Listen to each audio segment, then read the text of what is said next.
Welcome back sa channel natin. Ito pa rin JX. Nandito tayo ngayon. Bumalik tayo sa Manila North Cemetery. Yung ibang part kasi hindi pa natin napuntahan. Bala ko rin sanang balikan yung sinabi nung isang bata dito, yung nakilala natin, yung magulang nun. Nakita nung batang multo. Babalikan natin yun mamaya. Simulan muna natin na puntahan itong yung hindi ko alam kung Mount Lebanon ba yun o ano. Ito guys, papakita ko sa inyo. Hindi tayo sa may ito pa rin yung main road, yung kalsada ng Manila North Cemetery. Ayan.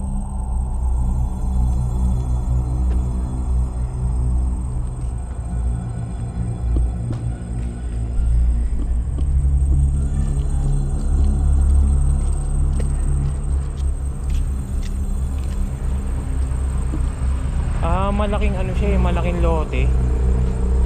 Ayun, malaking lote. Pasok tayo sa may loob. Tapos yung pinaka-entrance niya, mga ka-explore, ito. Ang nakalagay dito, ito. Ayan. Manila Mount ba yan? Ayan, MT Lebanon Lodge number 1. Ayan. Bukas naman yung gate kaya pwedeng makapasok.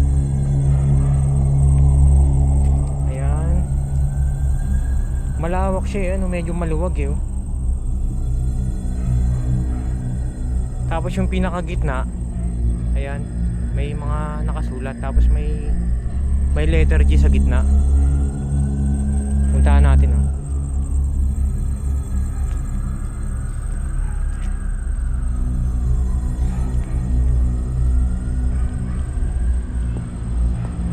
Tingnan natin yung nakasulat. Ayan, letter G. Ayan. Brief history of Manila. Ayun nga, Mount Lebanon Lodge number 1 Cemetery. Ayan. Tapos on October 14, 1905. Ayan, etc. Medyo matagal na rin 1905 Tapos dito sa kabila, dedication. Ayan.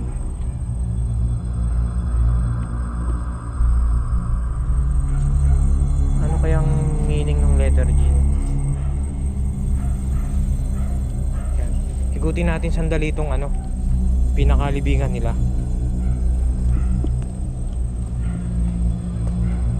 Medyo maluwag.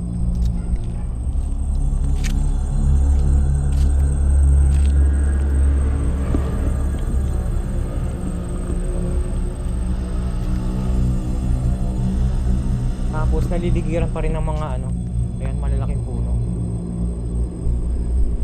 Ayan, malalaking puno.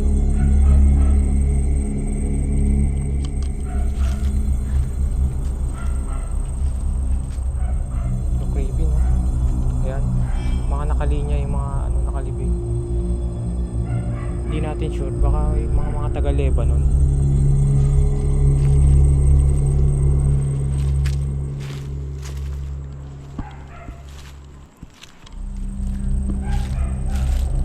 Tapos dito, ito yung puno ng balete. Ayan, puno ng balete.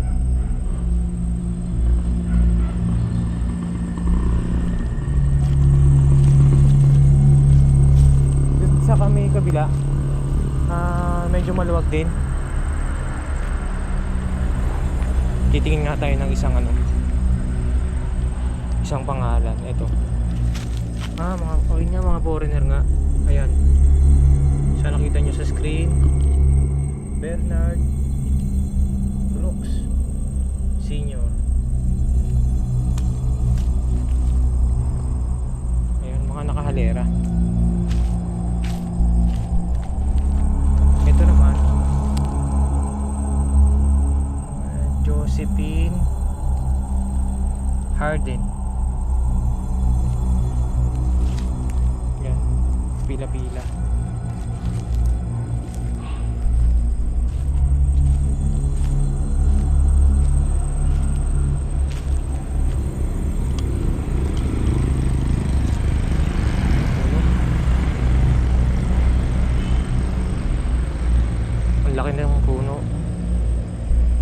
Punong akasya. Punong akasya mga ka-explore.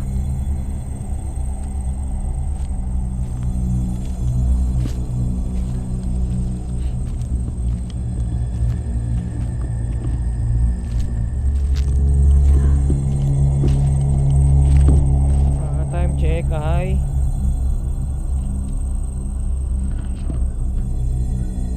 ayun 7:45 PM.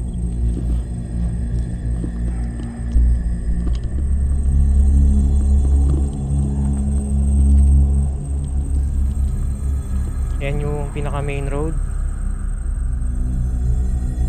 Tapos din tayo galing kanina sa may letter G, yung may pinaka dedication.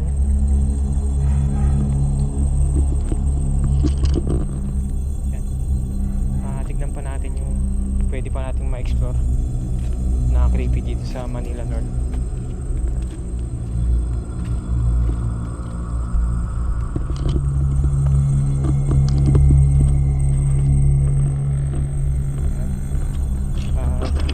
Dito pa rin tayo sa main road ng Manila North.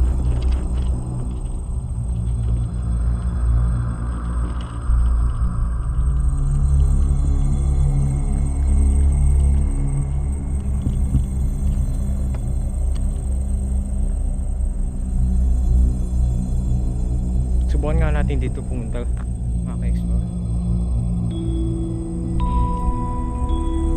Grabe, may pagka creepy. Kinabutan ako.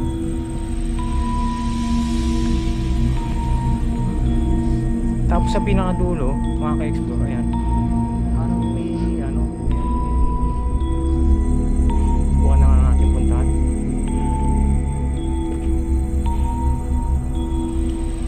Natin kung bukas yung loob. Hindi good natin. Yan, main road.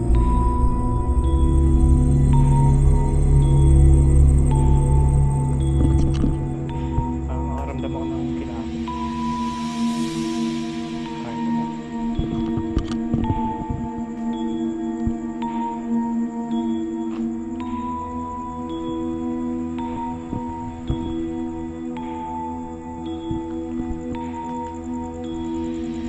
Yan, may hagdanan.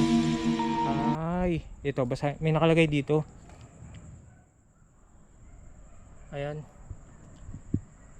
Mausoleo de los Veteranos de la Revolution. Okay. Mga ka-explore, mga veterano na siguro mga sundalo rin. Ayan. Ipinagawa para sa mga labi ng mga veteranong naghimagsikang Pilipino ng 1896 at digmaang Pilipino, Amerikano, yun, etc. etc. Yun. Subukan nga nating akyatin. Pwede kayong pumasok sa loob. Yun, bukas eh. Ipagka creepy. Grabe.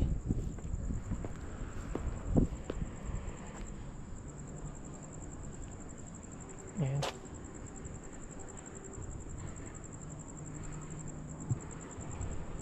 Grabe, nakakatakot. Kaya ba to? Ayan. Nakakilabot. Doon tayo galing kanina oh. Ayan. Yung sa main road. Ayan, hagdanan. Tapos ito yung pinaka Mausoleo, mga veterano. Yan, may mga estatwa.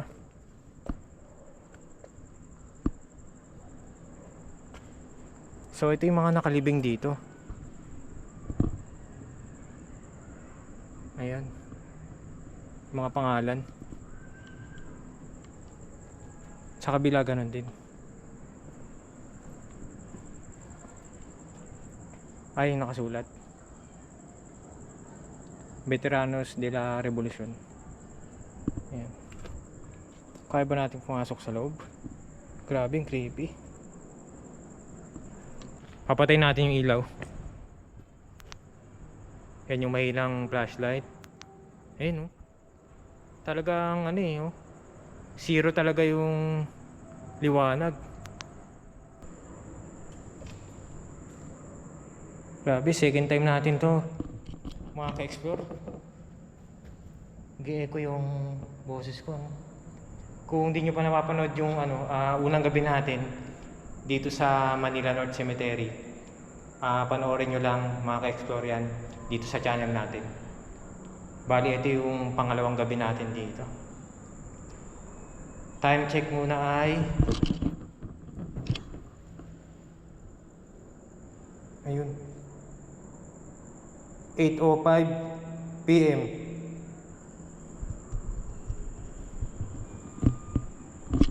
Dito tayo sa Mausoleo ng mga veterano. Grabe, creepy.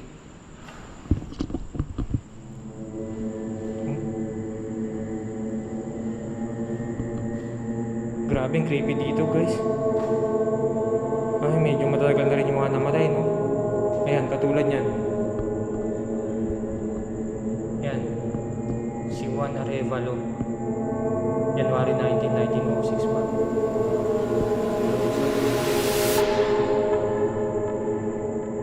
Pablo Hilario. July 14, 1933. Mga veterano sundalo. Grabe, creepy. Hindi tayo sa loob ng guys, Mausoleo.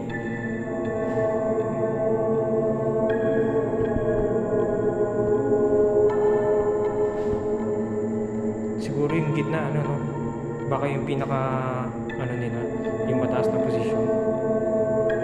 Grabe, creepy. Baka mayroong biglang sumulpot o lumabas.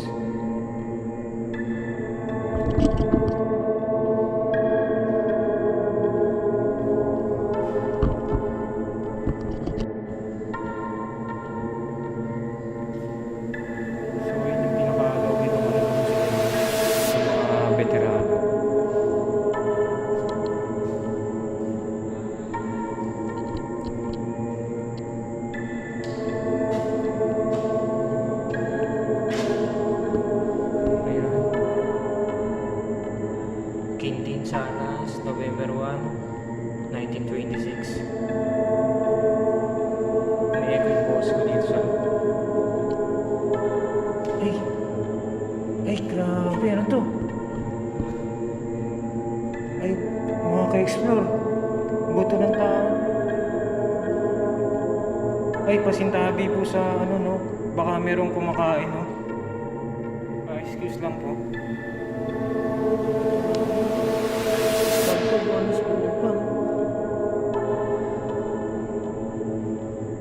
Tabi na lang po. Hindi kaya yung mga nakaano na to, no? Puro buto. Itong mga nakasako yung sa gilid. Excuse lang po dyan sa screen merong mga mukha.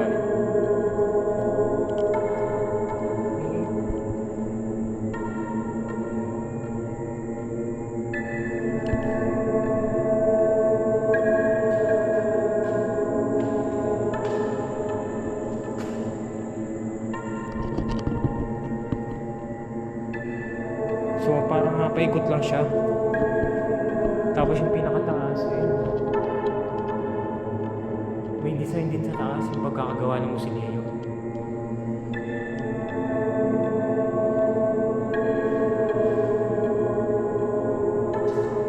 Tapos ito yung pinakagilid sa may labas.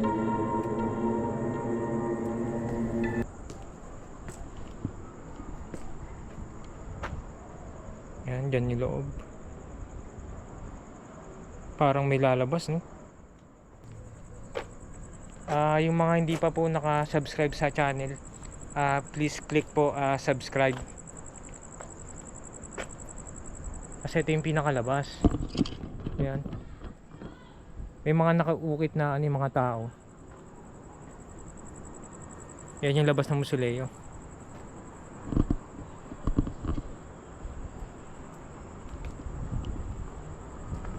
Paikot siya.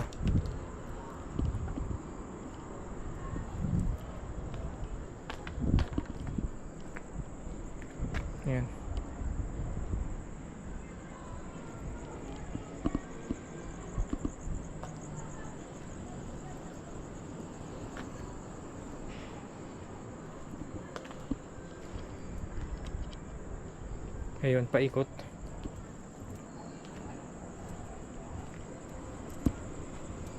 Tignan pa natin yung iba.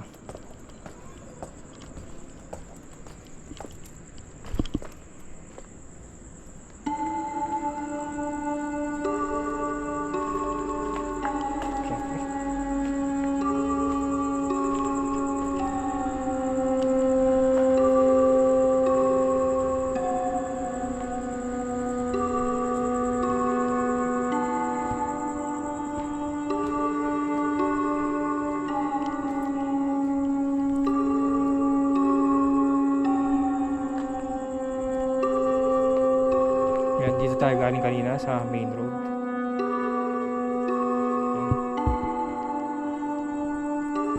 Tignan pa natin yung iba.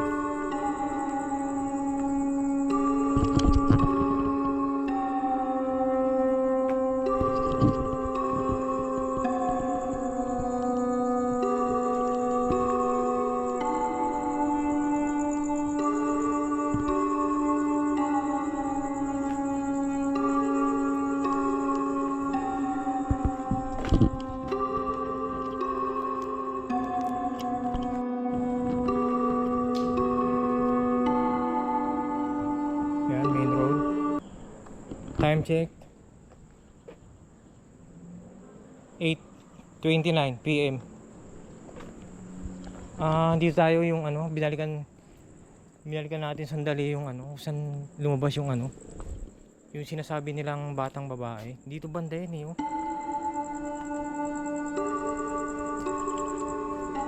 Creepy. Baka biglang lumabas yun, oh. Dito daw banda lumabas eh, oh. Kinabutan ako. Baka biglang lumabas, no. Yan, dito banda, yan sa iniilawan ko, guys. Yan daw banda lumabas. Yan, dito mismo.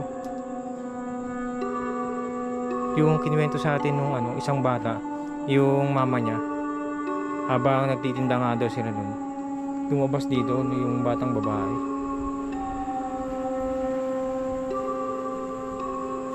Kaya bigla lumabas yun, bigla lumitaw.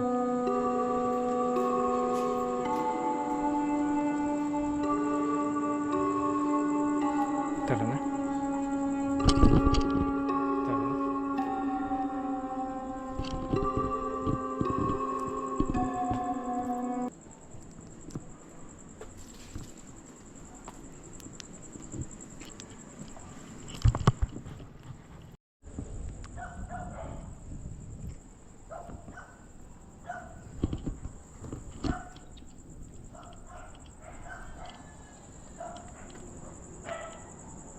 Bautista Nakpil.